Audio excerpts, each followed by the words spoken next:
Hi, Paul. How are you? Hello. Hi, Paul. Can everybody hear Hello. Paul? Just make sure that they can hear you, Paul. Then we'll get into the conversation. Okay. Okay, sir. Can you see me? I can absolutely. Hang on. Let me put onto the right scene. There we are. Everybody, this is Yeah. Paul.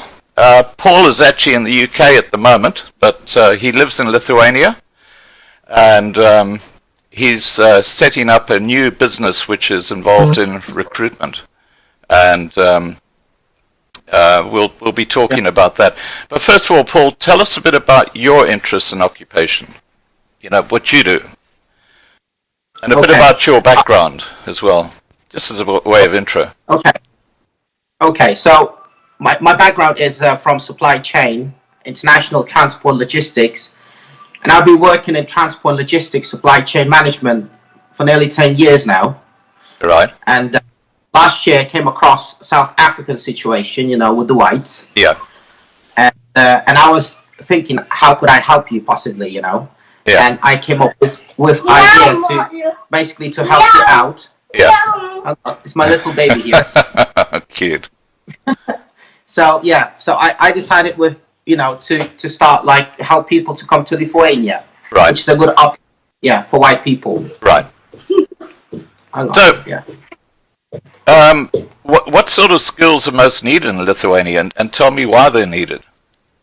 Okay, so the biggest problem nowadays is that since we joined the EU, so many people back in the days they left to the UK and Sweden and Norway, places Right. like that, and currently the economy is growing and there is not enough people, to fill the skilled positions.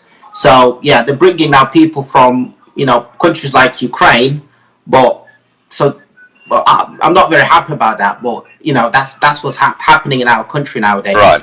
But still a lot of they need a lot of skilled people who can speak English and stuff like that, because most of Ukrainians, they can't speak English, and primarily they speak Russian. So for jobs like IT and customer service, international jobs, we would need people like with English skills. Right. So I would see an opportunity. For skilled workers to come across, bring the families after a year or so, bring the kids and stuff. And it's a safe country. It's 99% white population nowadays. Right. And it's a very conservative population, isn't it? Yeah, it is. It is conservative, and it's Christian country. It's Catholic country, and it's been that for hundreds of years. Yeah. And it's very, like you said, it's proper conservative. Most of it, Most of it. We still have neoliberal people now in the government, and they try to mix the country, bring more refugees. But so sorry. Hi there. He won't let me talk. He won't let me talk.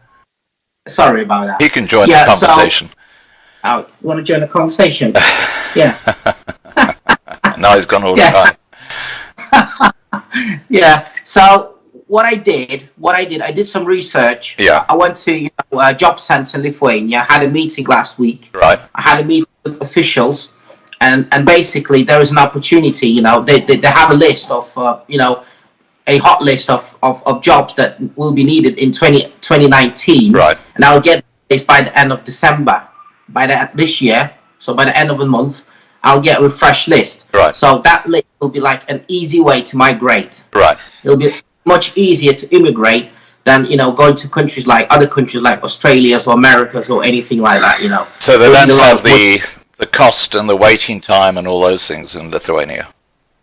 Yeah, if it's on the hot list, the jobs on the hot list, it's much easier to get in. I mean, if they're bringing like 100, I think it's nearly 100,000 Ukrainians now in, and when I asked them a question, I said, do they have any priority over South Africans? They said no, there is no priority over South Africans or any other third, outside EU. Yeah? So if they're bringing that many people, and I think it's quite easy for them to get in. So, and I would love to try to bring South Africans in, Yeah. and because no one's doing it. There is not a single agent who's doing it. Right. And they've never tried this before. And I'm quite happy that I'm in a niche market, So, that's why I'm doing this.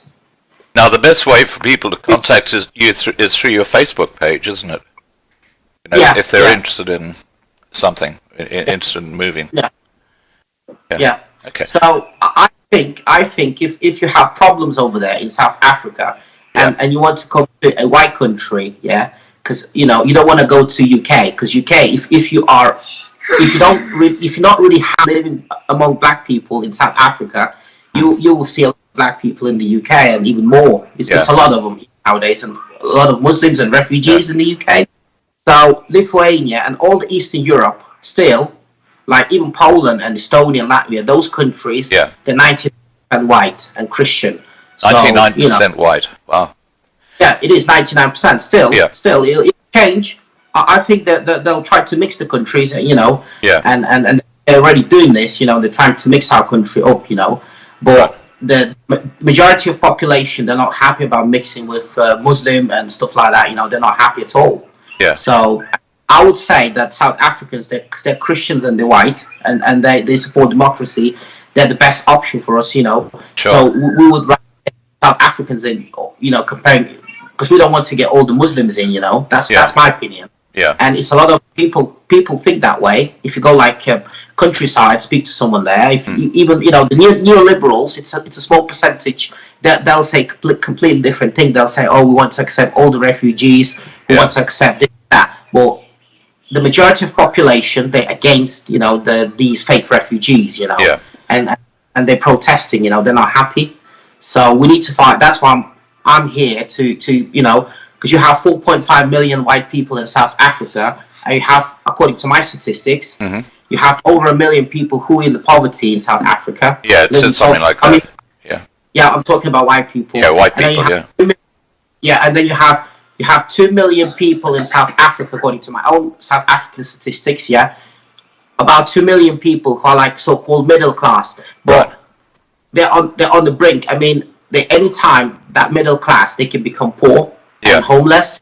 Yeah. So, and then you have a percentage of rich people, wealthy people. You know, the land, they have a lot of land and big farms and, you know, businesses. But this is just a minority in South Africa. You know, the bigger part of people, they don't have all this.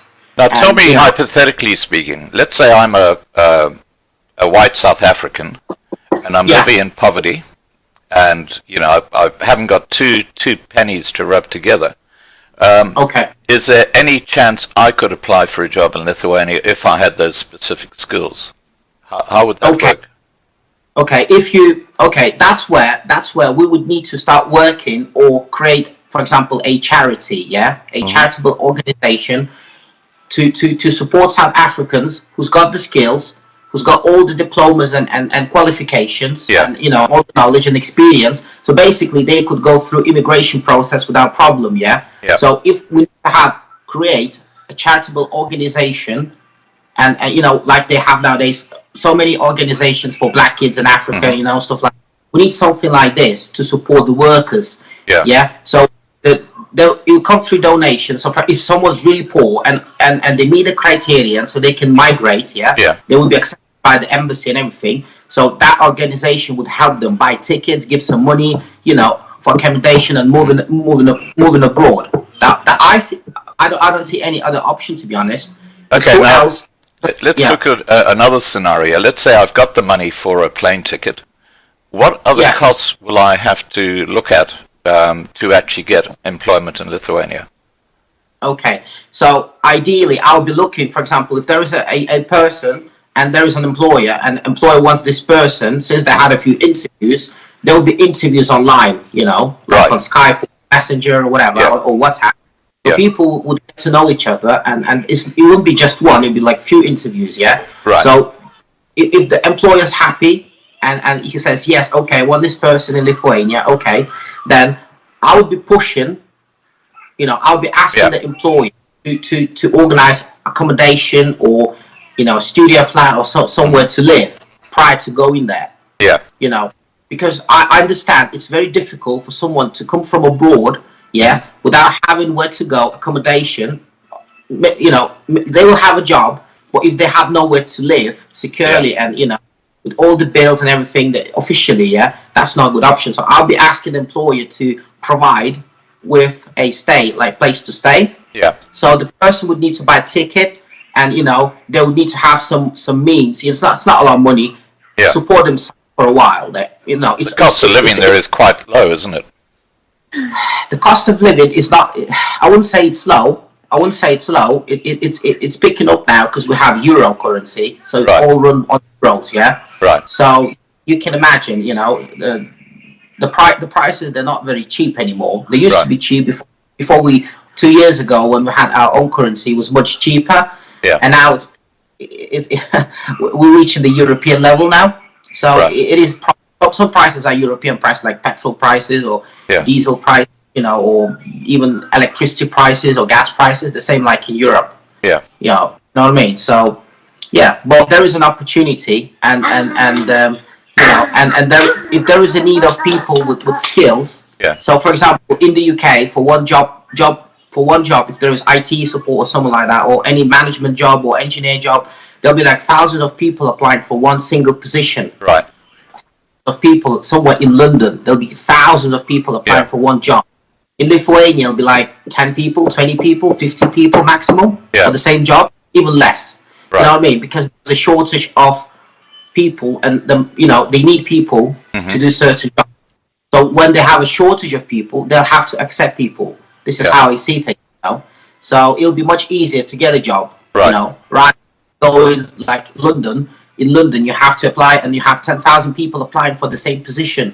And don't forget that you have people applying for the same position who have residency, who have visas, who are British-born people. So you're going to have to compete against 10,000 British people, and you're a foreigner. It's very hard. Now, it's almost impossible. Talking about the visa side, how does permanent residency work in Lithuania? If, let's say, I'm a South African, I've got a job, and I'm talking to an employer about moving over. What's the process with getting a visa and permanent residency in Lithuania? Okay. Firstly, it depends. If you go on my website, you're gonna see a few posts. I'm posting it now as well, today and yesterday.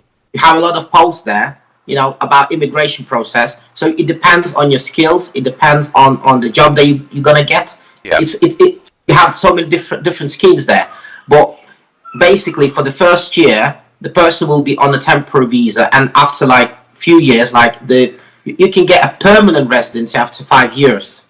After 5 years, and then once you get a permanent residency, you can then after like a few more like 10 years, you can get passport. It's not as simple as you get passport straight away, but when you get permanent residency, you're almost like a citizen. Right. But what I'd love to tell, so there's not much difference, to be honest, because you're going to be getting free NHS, you're going to be getting free schooling for kids, all the social services, you'll be getting exactly the same, like if you were Lithuanian. There is no discrimination against that. So that's good. It's free schools. It's free schools for kids. You don't have to pay for schools like in South. I heard you have to pay in South Africa for the schools. Yeah. This is not the case. You can't. It's our constitution. Education is free. Yeah. It's a constitutional right. You can't charge for the school unless it's a private school. But if it's a private school, it's just a few. It's not many, and those private schools is like for very rich people. Politicians or whoever. But the normal level, like government schools are okay. They're not bad.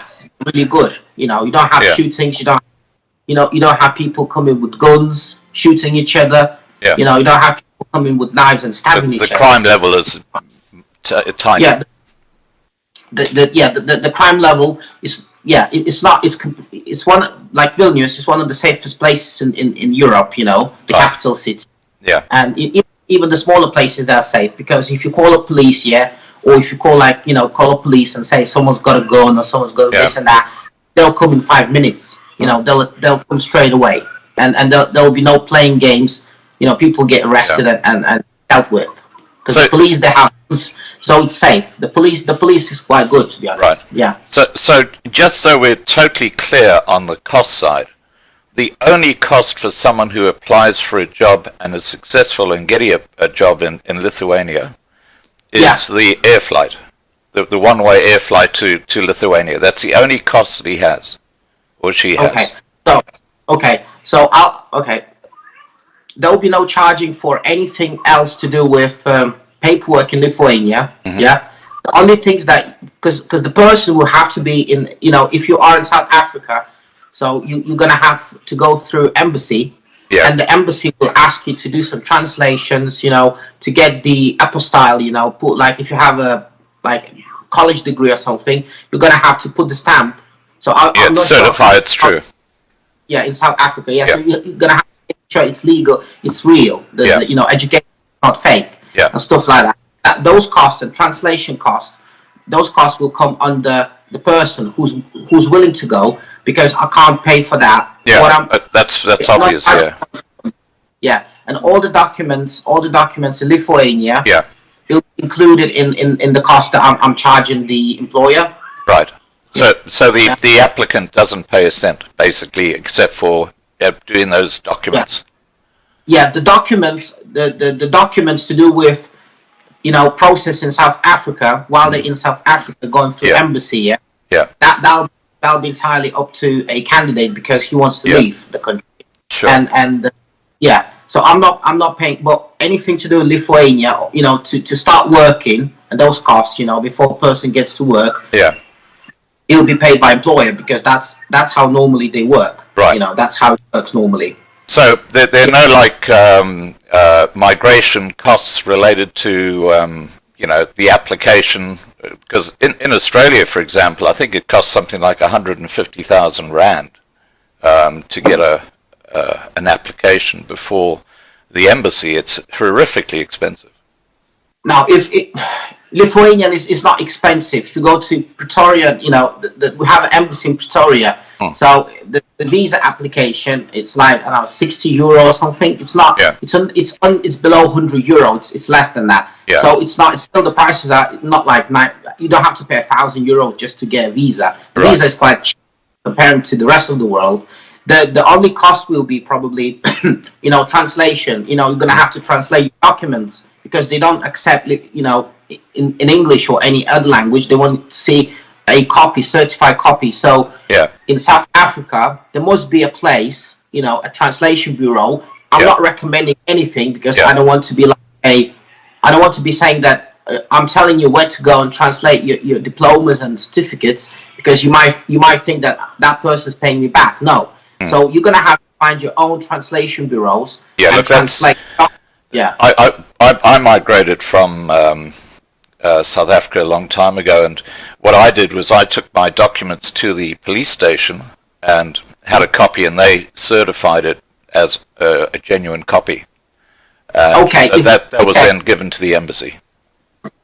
Okay, if that's the case, because the situation in South Africa is constantly changing. Yeah. And other thing is what they need for skilled workers. They need, the person needs to be in the job for at least, within 2 years. They need to be in a job for at least for over a year. So basically, if you go back 2 years ago, that person needs to be in a job for a year, at least, in that position, doing that job. For example, sales manager or IT support or whatever, or engineer or doctor, doing that job.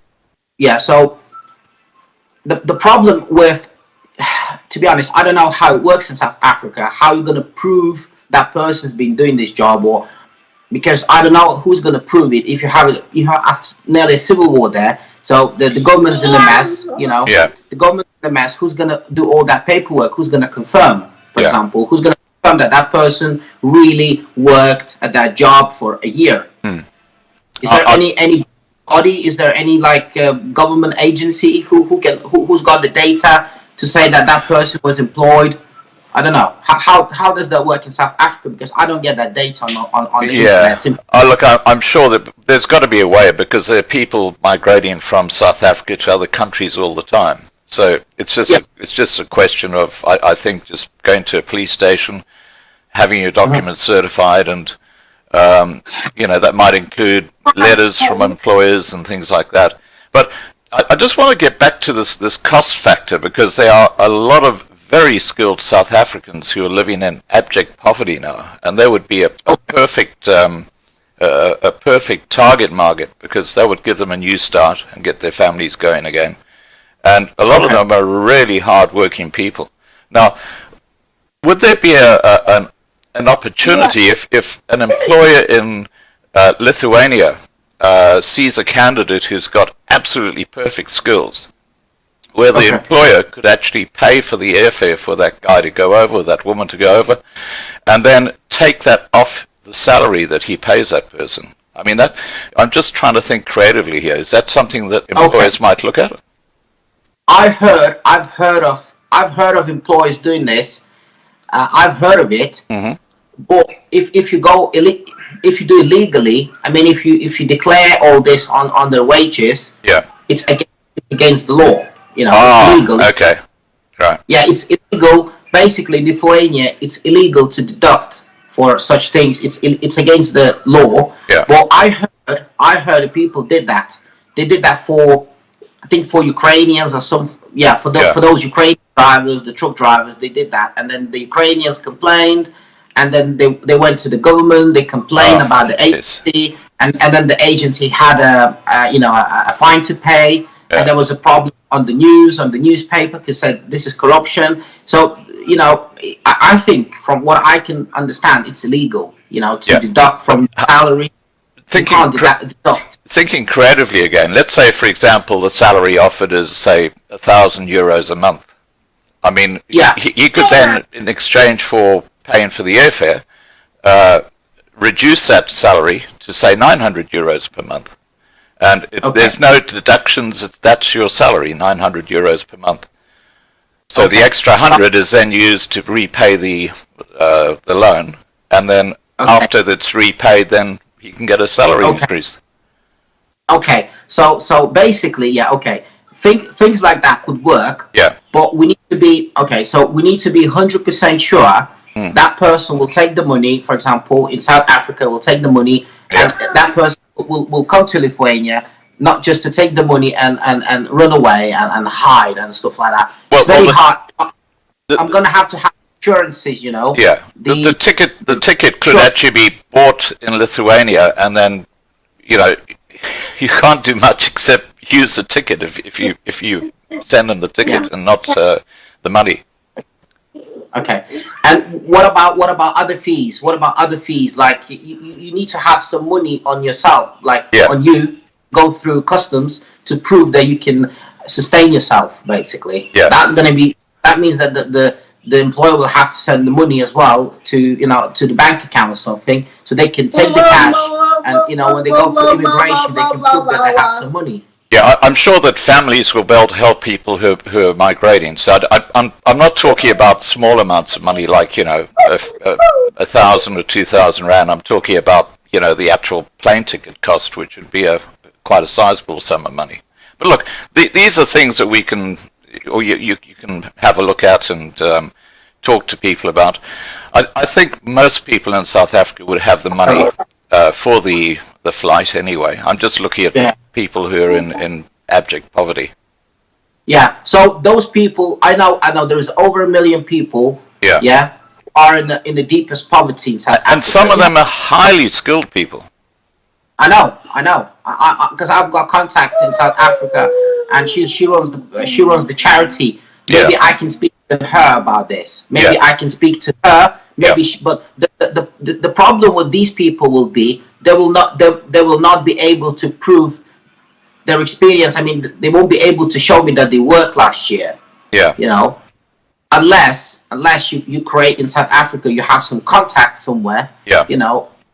Among businesses, white businesses, and they can basically tell people to make documents to say, look, that person worked. Yeah. And they confirm that person worked, even though that person didn't work in reality. But because South Africa is a corrupt country, very corrupt country. So for Lithuania, it'll be almost impossible for our government. It'll be almost impossible to check what's genuine, what's not. Yeah. You know what I mean? Yeah. So that's another thing you need to look into. I don't have such contacts in South Africa, like business owners who can confirm that person worked even though he didn't. Yeah. You know what I mean?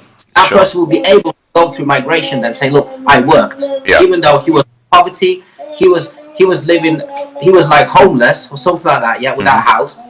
he didn't work last year or whatever, but he's got the skill, and we can prove through some other business related to white people there, they can confirm that person worked. So if you have some contacts there, you know, I'll be happy to accept that. Cool. I don't have contacts. Now, on a totally different subject, what are the best and worst things about living in Lithuania? Okay, so probably the worst thing is probably it's cold for you guys. It'll be cold in winter. It'll be snow. Yeah, but a good thing is it's, as I said, it's 99% white country. Right. It's a conservative country, and it's a white population, Christian. Yeah. So, and you don't have earthquakes. You don't have hurricanes. You don't have massive storms over there. It's safe. I mean, it's much safer than South Africa. We have like sandstorms and stuff like that. You don't have anything like Lithuania. It's very safe climate, you know, and it's good summers, cold winters. You know, that's how it works. And what else can I say? There is plenty of jobs for skilled people. Yeah. And and it's growing. Economy is growing according to statistics. Yeah. You know, it's growing. So I can't check that physically, but you know, when I go to capital city, I see a lot of new cars and you know people living better life now. Yeah. You know, some of those cars are better than in the UK. You know, I don't know where they're getting cars from, but they're driving like SUVs and Lexus cars. You know, young people. So there are plenty of jobs for skilled people and opportunity to earn money as well. Yeah. And in the capital city, mainly cities, is growing. Cool. Now you have a farm in Lithuania, don't you? Yeah, I do. What do you farm? I don't farm anything yet, you know, because I don't have any people to work on the farm. How big is your farm? It's not big. I have 29 acres of land. 25 acres of land. And is it 29. all 29? 29. And is there a house on the farm? There isn't, unfortunately. Okay. So it's just a whole lot of land. And is it good land for crops and whatever? Yeah, there is. I'm working on it, so I'll be able to send you some pictures what I did. Cool. I'm working on it now. Cool. Yeah. And is there a lot of farmland available in Lithuania? Because white farmers are, you know. Yeah, there is. There is a lot of land available, and it's relatively cheap. You know, it's relatively cheap. It's probably you can get, you know, a hectare. I don't know what's the measurement in South Africa acres? for land. Acres? Yeah. How much an acre about? Okay, so 2 acres, it's 1 hectare, yeah? 2 acres. So I would say about 3,000 euros. For a hectare? Or 2 acres? For 2 acres. Wow. Yeah. So that's pretty cheap, isn't it? It is pretty cheap, and in the UK you'll pay 10 times more. So good luck. If you go to UK and if you're thinking about farming, you for the rest of your life you'll be leasing the land of rich English people, and you'll never buy your own land in the UK. And is there prices are high? Is there quite a big farming community in Lithuania? Yeah, there is. If you go to, you know, it's been okay. To be honest, since we joined the EU, it decreased a lot. Yeah. The farmers community became smaller because you know countries like France, Germany, and the UK, they don't want to have Eastern Europe strong. They don't want to be Eastern Europe like strong and have their own organic foods at cheaper cost than French, for example. So they've been given a lot of compensation. They've been given millions of euros to local farmers, so they wouldn't need to do anything. Basically, they get compensation for doing nothing. And a lot of production, like milk production, you know, cattle, it stopped. You know, it stopped, and it's dropped. It's not increasing now. I would say it's decreasing, but there's a lot of land, and it's free land, and people not doing anything. Yeah. Now, is there a need for farm managers, for example? You know, in Lithuania. Okay, there is. I would say the farm managers who would manage everything. You mean? I mean. Yeah, there is. I think there is. If a person knows, and like I spoke to local communities in Lithuania, and I spoke to local farmers in Lithuania, and they understand that when the South African people will come, and they don't need, you know, they're so hardworking people, because I know you build your farms in the deserts without water, Yeah. So I told these people in Lithuania when I met them this year, I said that South Africans will take a spade and they'll start digging this hole without even having a tractor and make this bloody land, farmable again. And Boer they maak 'n understand. plan. Yes. The farmer Yes. makes a plan. I know. Yes. They'll create a farm from nothing. Okay. They'll work with the bare hands. I know that. The reason I studied South Africans. Yeah. The reason I'm asking that question is there are a lot of farmers in South Africa who are looking at options because, the farm murder rate is horrific in South Africa. Yeah. Now, do you have contacts in the farming community that you could reach out to and say, hey, if you need a farm manager, because as you said, these farmers are so creative. I mean, they can do anything on the farm, and that's all they've done all their lives. Is there an opportunity for them as part of the arrangement that you're setting up? Okay, so I was thinking about I need a list. I need to have a list of these people. Yeah. And I talking about the farm owners, or I talking about people who are employed. I mean the farm owners, so they can actually employ the farmer. Okay, so basically you're talking about. Just give me a second. Yeah. My child. That's fine. He's playing some silly games here. Sorry. Silly games. Sorry, Mom. Sorry, Scott. That's okay. Okay. So yeah. Okay. So if you're talking about, so if you want farmers to migrate to Lithuania as business people, it's a different topic. It's a different subject. It's not employment. It's not going for work. I'm talking about if they actually work for the farm owner, so they become the farm manager under the farm owner. Okay. Who might work in the city, for example, and he needs someone to manage his farm. Okay. So yeah, I think there is a possibility for people like that, but I would need to have a list, at least a few CVs. Yeah. Well. And I could arrange because I have a few contacts. Yeah. I'll put your Facebook page below the video, and they can just contact you direct and take it from there. That's probably the best way to go with that. But that's great news because they're the people who really do need support. And look, I think you're going to get some really good and useful responses. And I think what you're doing is fantastic. I really do. Let me just see that now. Teresa in side chat has said cattle. Is the cattle industry quite big in Lithuania? Oh, sorry, Scott. That's okay. Okay. So could you repeat the question again? Okay. Is the cattle industry, farming industry, quite big in Lithuania? Yeah, it is. It is quite big. Yeah, it is. Some regions, the soil is not that fertile, Yeah. and they would prefer, producing meat and stuff like that. So yeah, there is all sorts of agriculture possible. Mm-hmm. So Okay. what I need at least a few CVs, which I could promote. And try to get people to look into those and arrange interviews. The only problem might be that the people in the farming industry in Lithuania, they don't speak a lot of English. Right. It's more of a city. Yeah, if you go to like high tech jobs or management positions, that's where they speak English. Yeah. But in the villages, for example, there might be a problem. Because they're like older people, like I don't know, in their they're not young people who run the farms, most of them. Yeah. We still have a few young people there, but mostly it's like middle-aged people. So most of them, they wouldn't speak English that good. Sure. That would be a communication problem between the possible employers and the South Africans, because they couldn't communicate.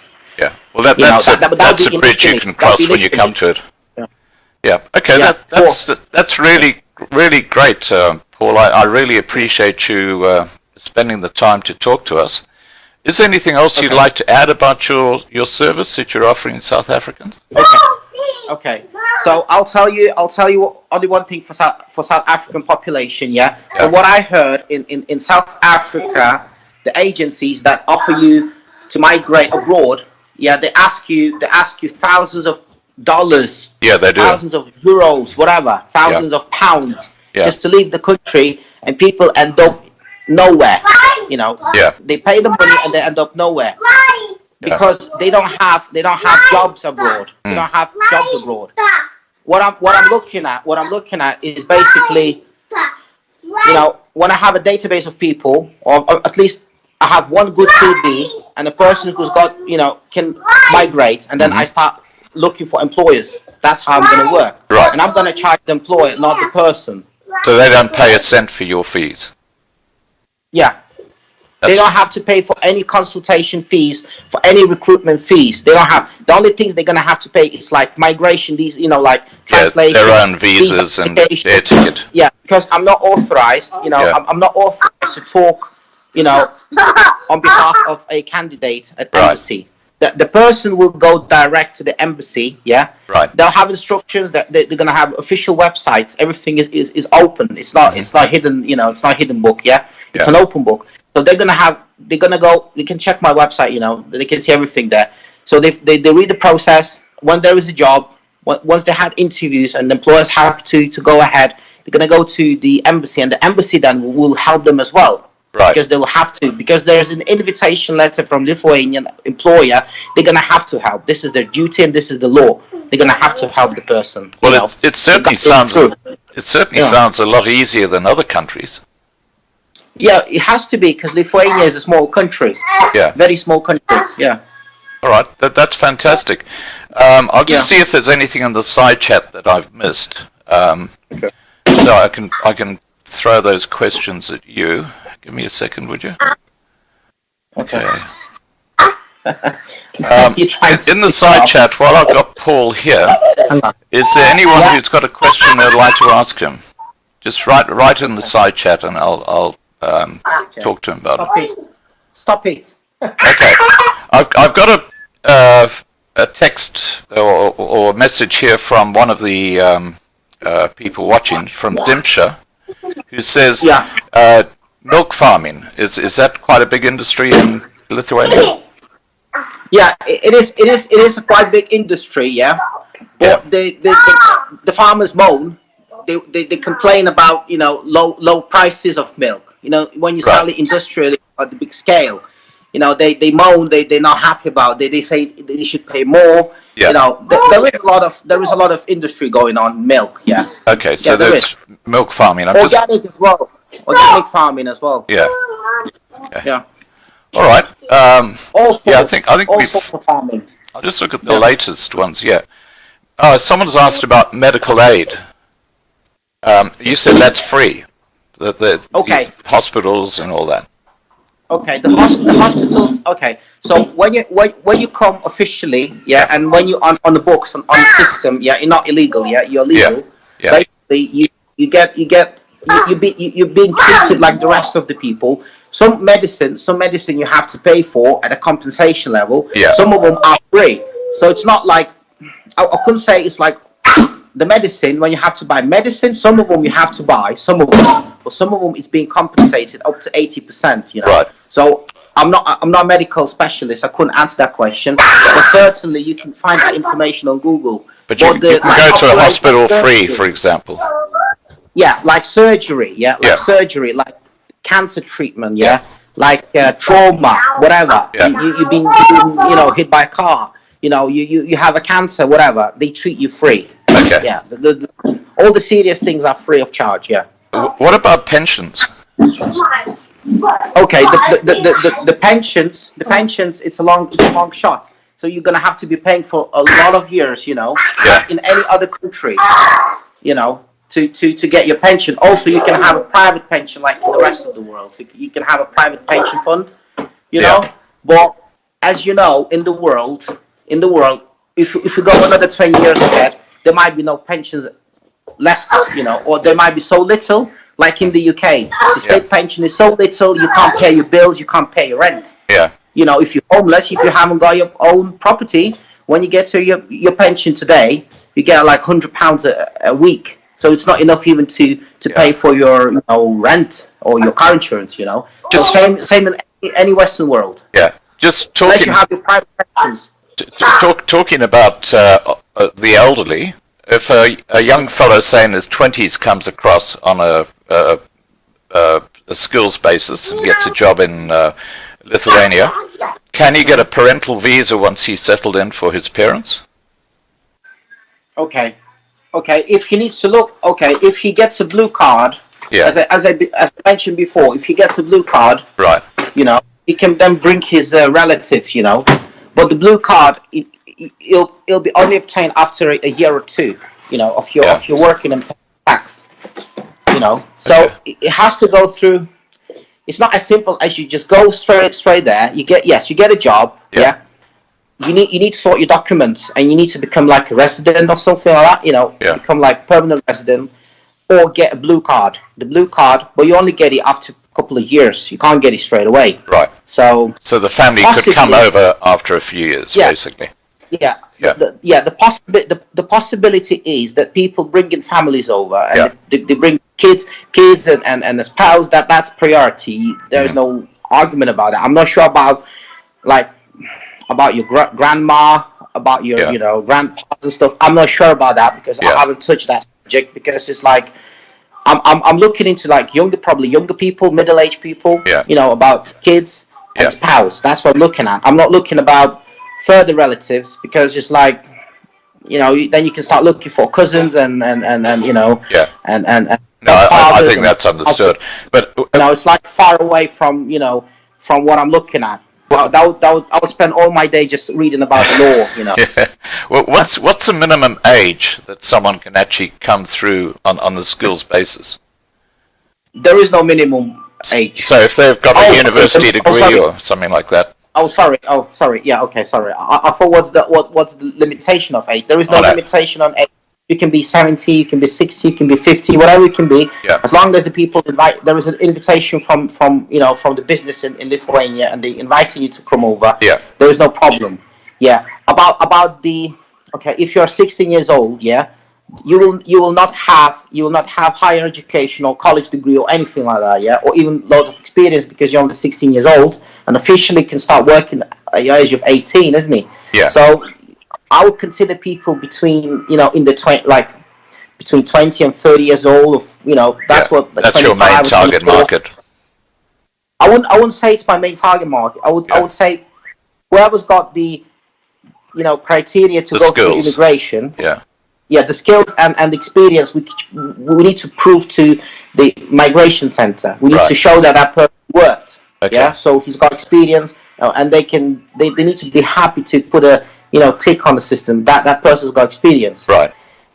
That's how they protect against fake applications, and because you can have someone saying that he's been a aircraft pilot, like piloting Boeing 737 for like 10 years, but he's never done it. How are we going to check? Or he's been piloting like Boeing 737 for like 20 years, but the past 3 years he hasn't done it. So he would have lost his skills. He wouldn't be as good a pilot as he was like 5 years ago when he was still piloting a bloody thing, Yeah. So he would forget about how to do it. He would need a refresher course. Sure. So these things, these are little fuses. These are little like precautions. Every government does.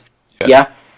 So, but Lithuanian, I don't think is that difficult comparing to the rest of the world, Sure. And you don't need that much money to come, It's not like it's far away. Yes, if once you go there, once you settle in, I don't think that you're going to be able to travel across like every few months, flying back, to South Africa, because it'll be bloody expensive, on the plane or some. Yeah. There is no boat to go there. It'll be airplane, the far, and then you're going to have to change somewhere in Europe. But that's the idea. The whole idea is people who want to come into Lithuania, they want to settle in, and they want to stay there. Yeah. That's the bottom line. It's not like they come there for a year and then they migrate to bloody France or Germany because they think better life there, it's more money. But then again, if you want to come to, like I said, 99% white population country, if you're not happy about the black people and the Muslims, then you need to come to Lithuania. Where else can you go? It's a very stable country. Now, what's your website address? Okay, it's talentmaster.eu. Talentmaster. I'll just spell that out to the. In fact, what I'll do is I'll put it in the live stream chat. Okay. Hang on a second. Okay. Okay, there's your Facebook page that it defaults to. So I'll just throw this in here. Okay, let me put the last comment here. You Yeah. see, so when I spoke to the immigration the job center, Yeah. the labor exchange, she's like job center equivalent in the UK. Yeah, she said that basically we had like 10 years ago we had so many Chinese people coming in, for some reason, and now all those Chinese, they went back to China. None of them stayed because the more wages in China now, and China's growing, so they have to go back and get very decent jobs in China because it's really good money now in some places in China. The whole idea for me is that people who come into to Lithuania and they integrate and they get jobs and they buy land or properties, whatever. I'll be happy for them to stay over there, not to leave to another country after a couple of years, which is not. Then it's not the case. Then Yeah. I think if people are in the need, if people are really struggling, if people really need to migrate and they want to have a safe life for themselves and kids and not being targeted and genocide. There's no genocide. There is no such thing as genocide or terror attack in Lithuania. Never existed. So if you really want a safe country where you can live safely and your kids will be really safe, then you have to stay in that country. And because I don't want a situation where people come like Muslim migrant, illegal migrants. They come, they get the benefits, and then they go to Germany because in Germany they think it's much better. They think in Germany it's much better because in Germany they get more benefits, they get higher benefits, and they have more mosques. Because in Lithuania, I think you only have one mosque, maybe one mosque. Wow. I believe so. I've never seen it myself. Trust me, I've never seen it myself, but I would protest. I don't want this bloody things to happen in Vilnius and build a mosque. I would protest not to build one. Yeah, because it's not our culture. Yeah. But what I'm saying that if white people want to come and be respected and treated without any racism, they need to come and live there, and there'll be no problem whatsoever. I don't see any racism there. If you're white and Christian and you love, they'll accept you as your own. They'll be interested to talk to you. You know what I mean? And learn something from South African. Because they'll be interested, they'll be intrigued. How did you end up here? I mean, that's the thing. Paul, can you talk to the people watching for a couple of minutes about language? Where is English used and stuff like that? I just need to go to the small boys' room, but if you just go ahead and talk about that, okay? Okay. Okay. So you want me to talk about the language? Is that right? Okay. So most of the people speak English in Lithuania. Of course, it's not on the level like in South Africa because it's not official language. It's just a foreign language in Lithuania. But people would understand, most of them, if you go like shopping centers or police station or hospital or schools or stuff like that, they would understand English, and the younger generation would speak English easily. It's about the older generation, who's in their 50s and 60s. They wouldn't speak that well, or some of them wouldn't speak at all. But the young people, the younger generation, they all speak in English, so it's not a problem. And learning Lithuanian, if you start learning from day one when you come there or before you go there, that will make your life much easier because local people will love you for speaking Lithuanian, and they'll help you out. When they hear someone speaking, like foreign person speak Lithuanian, they'll be very happy to, have a chat with you and help you out. You know what I mean? Yeah, so it's a normal process, If you come to any country in the world, you need to integrate yourself. Once you integrate yourself, the local population will support you in all ways, without any discrimination. Yeah, same like UK, same like Germany, same like France, same like Russia. If you come to Russia, you need to start learning Russian, because no one will speak Russian, no one will speak English in Russia, just a tiny minority, So yeah, it's very simple.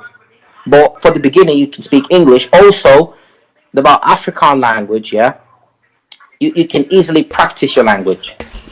So you can have your own, if there was a decent amount of Afrikaner people in Lithuania, I don't know, 1,000 or 2,000 or 5,000 people, yeah, you could probably ask, the government in Lithuania to have like a lessons at school as well, to be taught like a foreign language or something like that. But that you need to have a lot of people, like not one, not 100 people. You need to have more people, like thousands of South Africans, yeah. Then you could have your own minority rights, like Polish people do in Lithuania. Like Polish people do, for example, they have their own language being taught in their own schools. So they have Lithuanian as a first language, and then they have the second language as Polish. But it's hundreds of thousands of them, yeah. But if you had hundreds of thousands of South Africans in Lithuania, yeah, you would be able to go to government and ask for more rights of your language, so you could practice Afrikaner language officially. It's not a problem. It's been for ages, for ages and ages. Lithuania has been like that, because we always had. Because we always had different populate like minority groups. We had different minority groups in Lithuania. You can Google about it, and even like the Russian group, Russians can practice their own language, at schools, at Russian schools, yeah. And the Polish can practice, because it's hundreds of thousands of them. It's a lot of them, yeah. So for Afrikaners, they could still practice the Afrikaner language and the culture. You could have your own private little schools, like, Saturday schools or Sunday schools, and you could teach your kids not to forget your culture. You could teach your kids, like, also you could probably participate in Lithuanian schools, yeah. You could participate in schools, show other kids, look, these kids, they have their own culture, they could share and they could embrace the cultures. That's okay. That's what's happening for like decades in Lithuania. It's not a problem.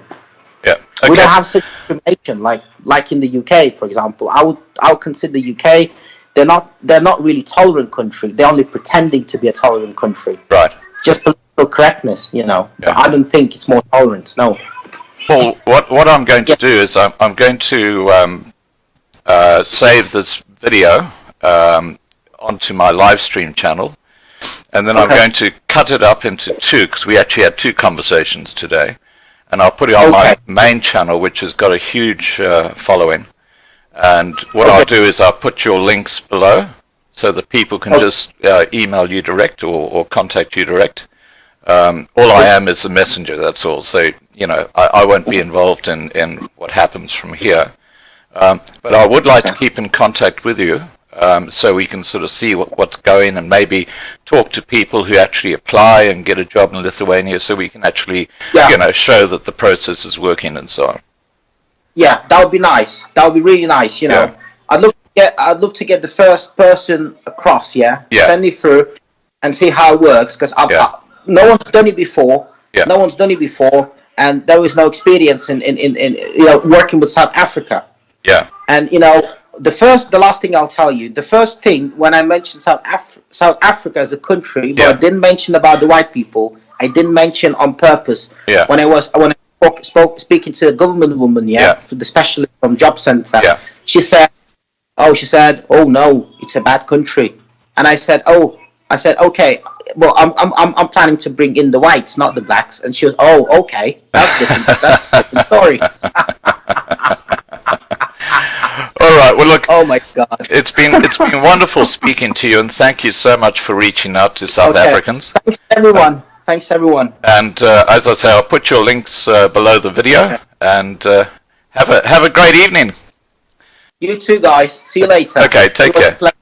Yeah. Bye-bye. Bye. Bye.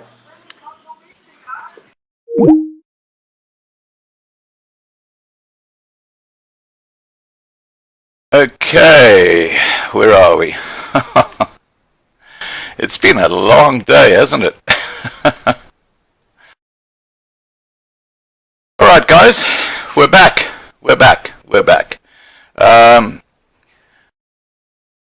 I'm not sure if there are any comments I need to respond to in the side channel. I'll just have a look and see. Right, I hope you enjoyed the discussions we had today. And I hope that some of you will contact Paul. He's a really nice guy. And you're very, very welcome viewing. I'm sure they would, Teresa. But, you know, it looks like a really good country to consider. You know, it certainly doesn't have a problem with security, which is a huge issue for people in South Africa. What I'm going to do is I'm actually going to play... Oh, yeah, my email address, sure, Pauline. Hang on a second. Let me put it in here, okay?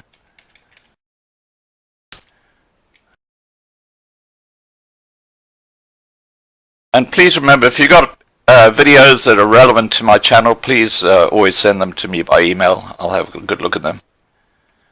Pauline, I can give you his website, okay, and you can leave him messages there. I think I've got his... I'll have a look and see if I've got his email. I'm pretty sure I have. But in the meantime, that's his Facebook page. And I think you can send him private messages there.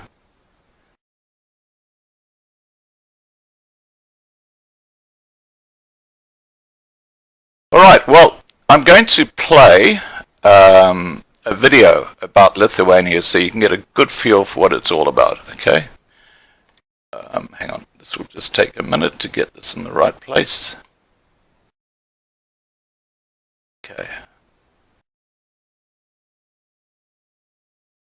Okay, here we go. This is Lithuania. What Lithuania is. So, without further ado, here's everything you need to know about my gorgeous little country, Lithuania.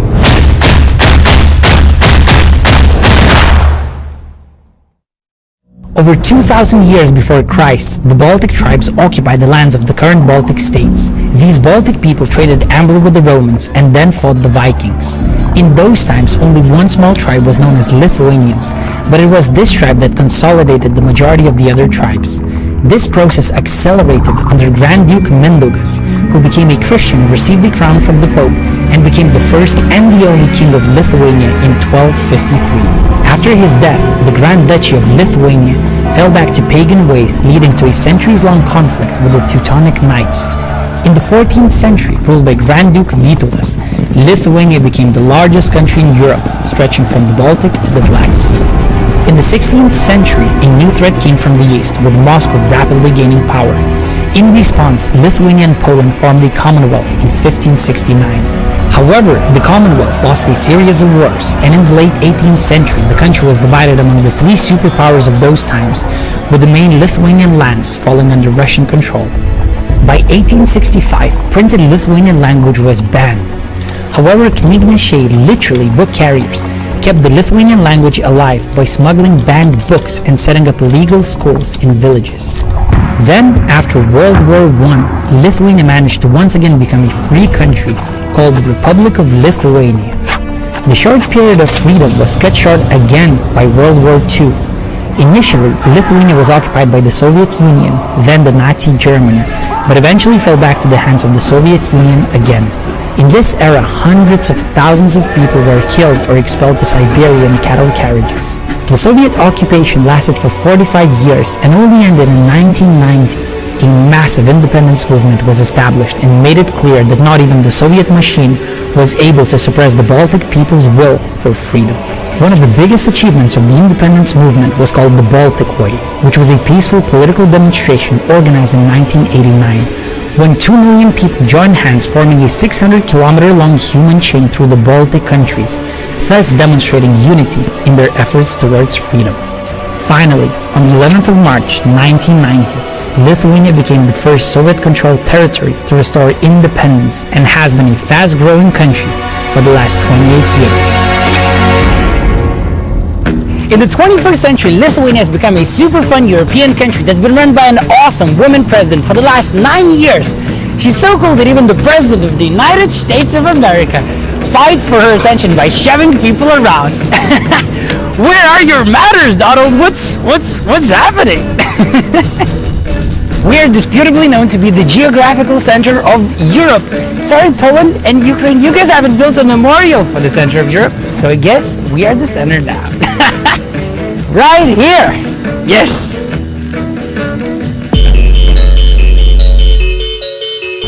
And we are absolutely crazy about basketball.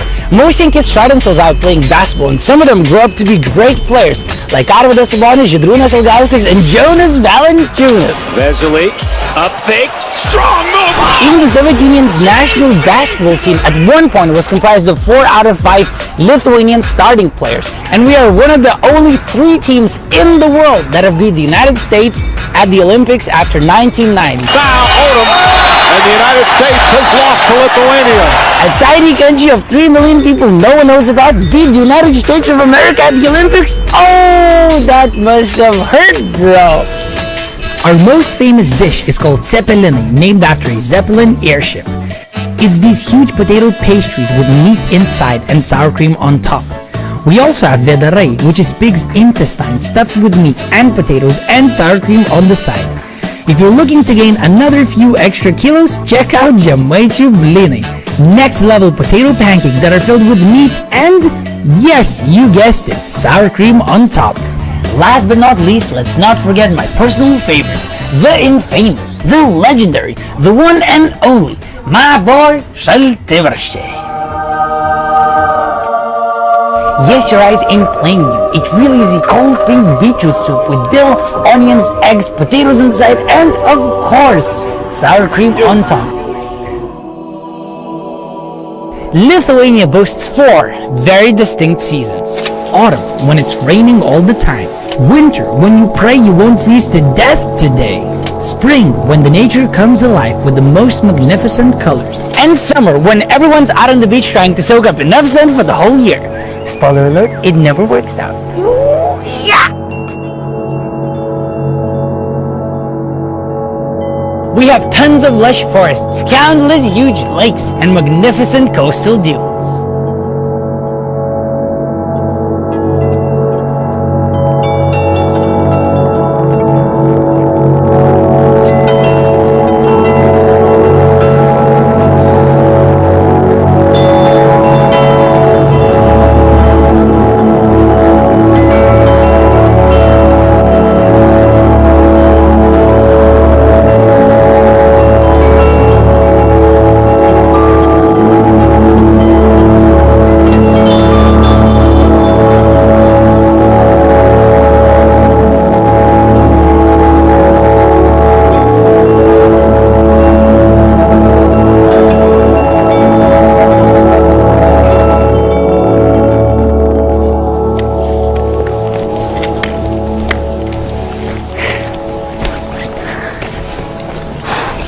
Also, don't forget to bring some next level hiking gear, because our tallest mountain reaches the elevation of 294 meters above sea level, making us one of the flattest countries in the world. Hey, that's it. That's the highest part in the country, right here. Snow-capped mountains, I'm above the clouds. What's happening? Oh! Let's try to make friends with the horse. We should become friends on Facebook now. I don't want to sound like I've got purple glasses on, but there are quite a few other really interesting facts about Lithuania that I thought you should know. Our capital, Vilnius, is one of the very few capitals in the world that you can fly a hot air balloon over. Apparently. Linguists say that of all the languages spoken today, Lithuanian is the closest to ancient Sanskrit, making it one of the oldest languages in the world, and also super difficult. Vilnius University was established in 1579, making it the oldest university in Eastern Europe. We also boast one of the fastest internet speeds in the world, and are sometimes referred to as the Northern European capital of tech startups. If your mouth is wet for that cold pink soup, and you want to get beaten by first graders in the game of basketball, or visit the very disputable, yet we have the monumental, not that disputable, geographical center of Europe, come visit Lithuania. These are my top favorite touristy places you should explore. First, the Castle of Trakai. It's a massive medieval castle situated literally in the center of a large lake, just outside our capital, Vilnius. This castle was built by Vytautas the Great when Lithuania was the largest country in Europe and was the political center for the whole country. The Hill of Crosses, a UNESCO World Heritage Site in the north of Lithuania that features over 100,000 crosses from all around the world and looks absolutely magical. Sand dunes of Nuda, the only sand dunes in the whole country that are so beautiful and desert-like, they make you stop and wonder, where the camels at? And finally, the place where I was born, the one and only, another UNESCO World Heritage Site, the old town of Vilnius. It's one of the largest surviving medieval old towns in Northern Europe that features an absolutely legendary cathedral, a gorgeous castle tower, the Hill of Three Crosses, the Republic of Užupis, and tons of other cool spots.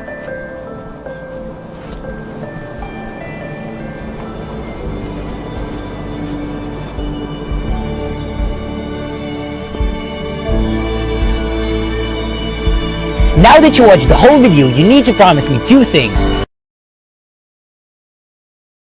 Okay, that's all about Lithuania. It's a really good little video.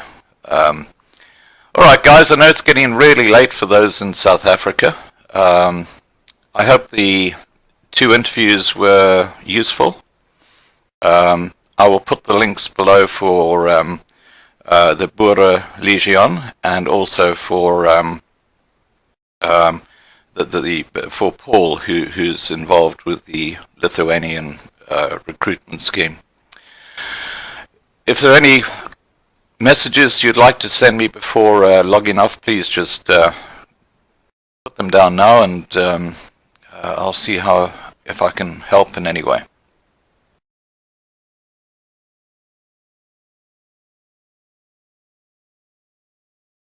You're very welcome, Dimsha.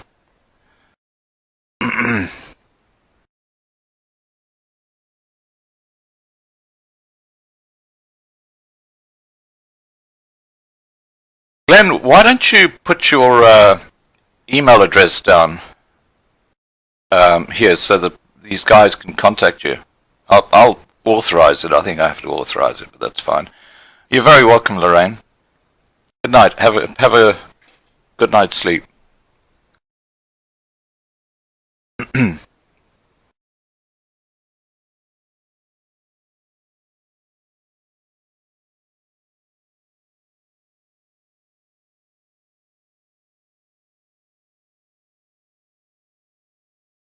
Alright guys, it's been a long session. Have a great day, and you're very welcome, Gwendolyn. I'm pleased that you found that useful.